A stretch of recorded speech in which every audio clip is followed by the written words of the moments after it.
The next page, the input x is often called the independent variable. The output is the dependent variable.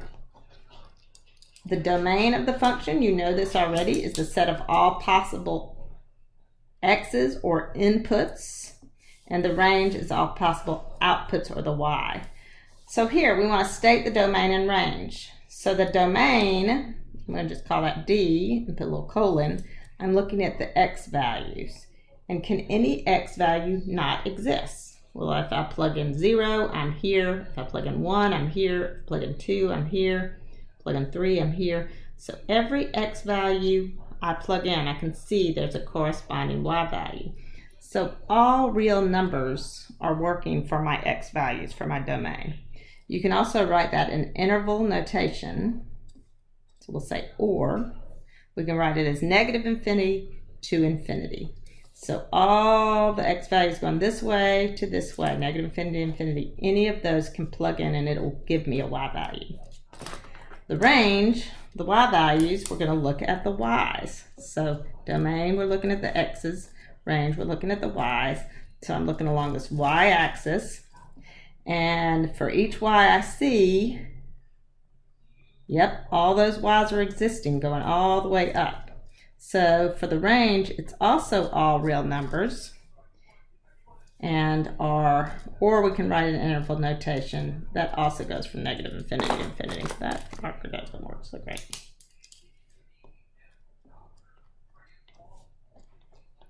If you want to write all real number symbol, make sure it has the two little lines and then that big R.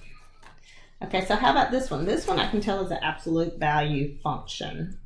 If I plug in x's, so the domain, can I plug in this number? Yes, it goes up there. I can plug in this number, I can plug in this number, every number, and those arrows go on, so every x can be plugged in.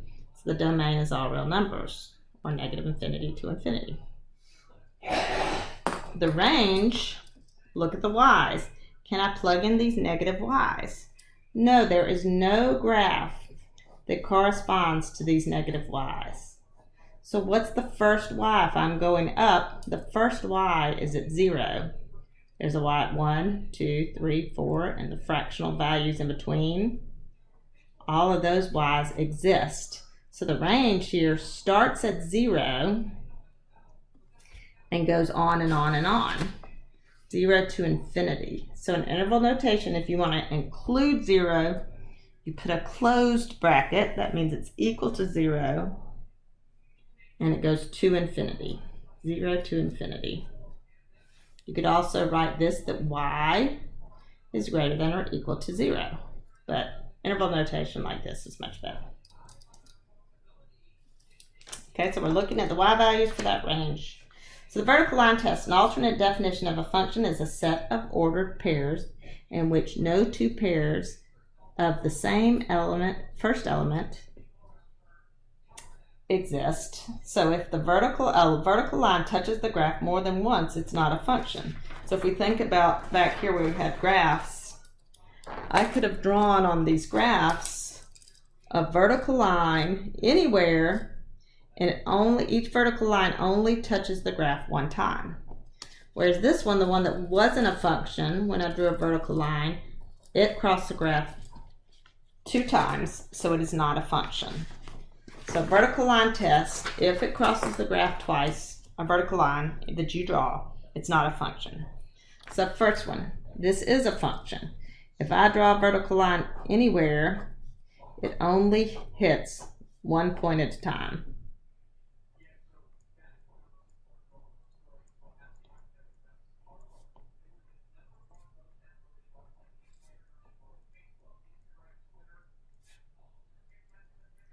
This other one, on the other hand, if I draw a vertical line right here, I'm good. It only hits 1 point. But if I draw one right here, it's hitting 2 points. So it's not a function.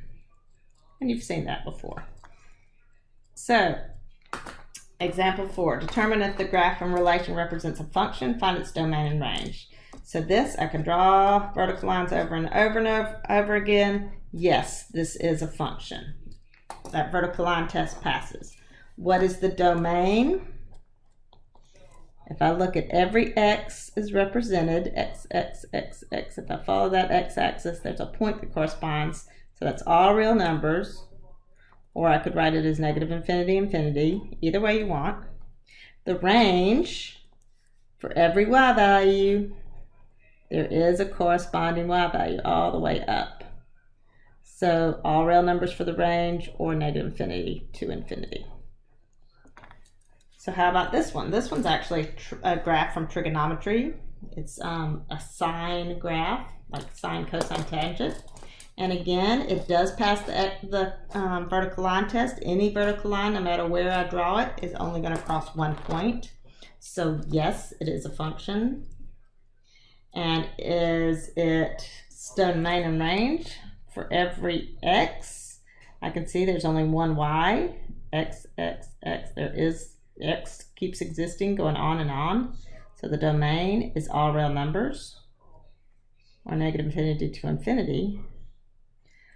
But the range, I'm looking at the y values. So let's look at the y values. I'll start down here. Are there any y values that corresponds to this? Let's see, that's 1, 2, 3, 4, -5. There's no y values along that -5 line. So no y values down there. They don't start till here, and then they stop again here. So my y values are only those values in there, which is 1, 2, down to 1, -2. So my range, the y values, go from closed, including -2, to 2.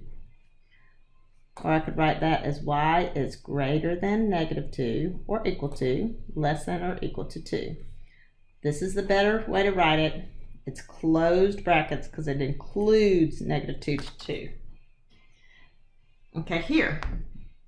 Is this a function? Is any x value repeated? No. No x value repeated. So there's no x value that has two different y values. I think I put that back here, right?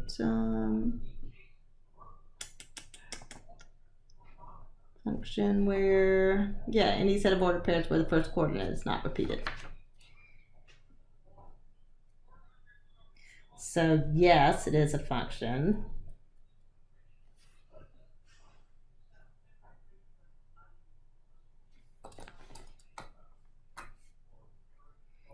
So what's the domain? The domain is all the x values. So the domain, let me make a little whoop.